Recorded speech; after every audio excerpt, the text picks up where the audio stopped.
సాక్షాత్తు ఆదిశంకరులచే స్థాపించబడిన ఈ కంచి కామకోటి పీఠం సనాతన ధర్మానికి ప్రతీకగా దేశభక్తి, దైవభక్తి, గురుభక్తి, మానవతా విలువలను ప్రతిబింబిస్తూ మన సంస్కృతి వారసత్వ సంపదలను ముందుకు తెస్తూ మానవతా విలువలను కాపాడుతూ యువతకు అమూల్యమైన సందేశాన్నిచ్చే కామకోటి పీఠం గురించి ఈరోజు తెలుసుకుందాం.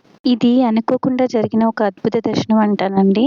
మా కంచి యాత్రలో భాగంగా కామాక్షి అమ్మవారి గుడికి దగ్గరలో ఉన్న కంచి మఠాన్ని చూడడానికి వెళ్తే ప్రస్తుత శంకరాచార్య స్వామి శ్రీ విజయేంద్ర సరస్వతి స్వామి వారి దర్శన భాగ్యం దొరికింది. అద్వైత సిద్ధాంతానికి ప్రతీకగా నిలిచిన కంచి మఠానికి 2000 సంవత్సరాల చరిత్ర ఉంది. స్థానికులు ఈ మఠాన్ని శంకర మఠంగా పిలుస్తారు. కంచి కామకోటి పీఠంలో పరమాచార్య మహాపెరియవార్ సాక్షాత్తు నడయాడే దేవుడిగా పరిగణించబడిన 68వ జగద్గురువులు శ్రీ చంద్రశేఖరేంద్ర సరస్వతి స్వామివారి బృందావనం మరియు 69వ జగద్గురులు శ్రీ జయేంద్ర సరస్వతి స్వామివారి బృందావనం అనబడే మహాసమాధులు నెలకొన్నాయి. ఈ వీడియోలో మనం వాటిని కూడా సందర్శిద్దాం. ఇదండి, ఇవే ఆ బృందావనాలు. ధర్మాచరణకు శ్రద్ధే ప్రాతిపదిక అని, సంకల్ప బలంతో ఏదైనా పనిని సమయానికే పూర్తి చేయవచ్చని, ఒక ధర్మం యొక్క శక్తి ఆ ధర్మాన్ని ఆచరించే వ్యక్తి స్వభావంపై ఆధారపడి ఉంటుందని చెప్పే చంద్రశేఖర స్వామి వారి బృందావనమే అండి మీరు చూసేది. ఆ పక్కన ఉన్నది జయేంద్ర స్వామి బృందావనం. ఇంత అదృష్టం ఉంటే ఇవన్నీ మేము సందర్శించగలుగుతాము. ఇక్కడ ఈ విశాలమైన ధ్యాన మందిరంలో మనకు కలిగే అనుభూతి, ముఖ్యంగా చంద్రమౌళీశ్వర స్వామి వారికి చేసే పూజ ఒక అద్వితీయమైన అనుభూతి అండి. మీరు ఈ పూజా కార్యక్రమాల్లో పాల్పంచుకోవాలంటే కామకోటి.org అఫీషియల్ వెబ్సైట్లో ఆన్లైన్ సేవ 4 రోజుల ముందే బుక్ చేసుకొని పార్టిసిపేట్ చేయొచ్చండి. కంచి మహాస్వామిగా పేరుగాంచిన శ్రీ చంద్రశేఖరేంద్ర సరస్వతి స్వామివారు 1894 కర్ణాటకలో బ్రాహ్మణ కుటుంబంలో హొయసలలో జన్మించారు. కుంభకోణం దగ్గరలోని స్వామిమలై ఆలయ ప్రధాన దేవత అయిన స్వామినాథుని పేరుగా చంద్రశేఖర సరస్వతి స్వామివారికి స్వామినాథన్ అని పేరు పెట్టారు. స్వామివారి తల్లిదండ్రులు మహాలక్ష్మి, సుబ్రహ్మణ్య శాస్త్రి.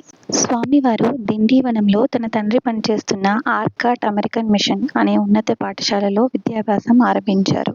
స్వామికి తన 11వ ఏట అంటే 1905లో ఉపనయనం జరగగా తన 13వ ఏట సన్యాస దీక్ష పుచ్చుకొని కంచి కామకోటి పీఠాన్ని అధిష్ఠించారు. చంద్రశేఖర స్వామివారు కేవలం పీఠాధిపతే కాడు, అతనిలో ఒక రాజకీయవేత్త, చారిత్రక పరిశోధకుడు, ఒక శాస్త్ర పరిశోధకుడు, జ్యోతిష్ శాస్త్రవేత్త, ఆధ్యాత్మిక తరంగాన్ని ఇలా ఒకటేంటి ఎందరినో దర్శించవచ్చు. ఎందరో మహామహుల నోటి వెంట మీరు స్వామివారి జీవిత చరిత్రను వినే ఉంటారు.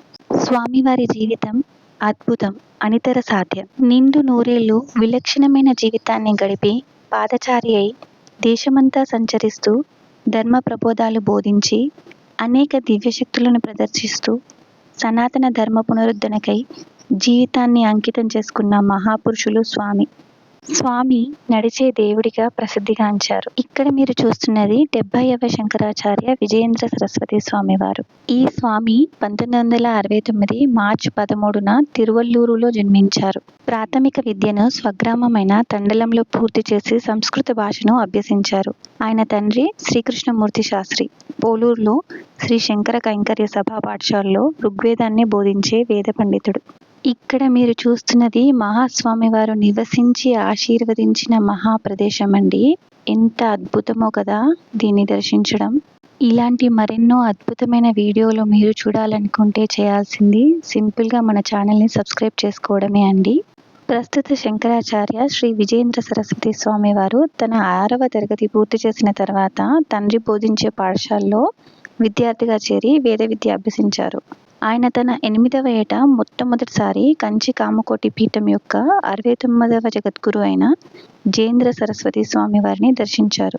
ఇక్కడ మీరు చూస్తున్న ప్రదేశమే అండి స్వామివారు మనకు దర్శన భాగ్యం కలిగిస్తూ ఆశీర్వదించే ప్లేస్. స్వామివారు తరచుగా కంచి పీఠానికి నవరాత్రి పూజలకు హాజరయ్యేవారట.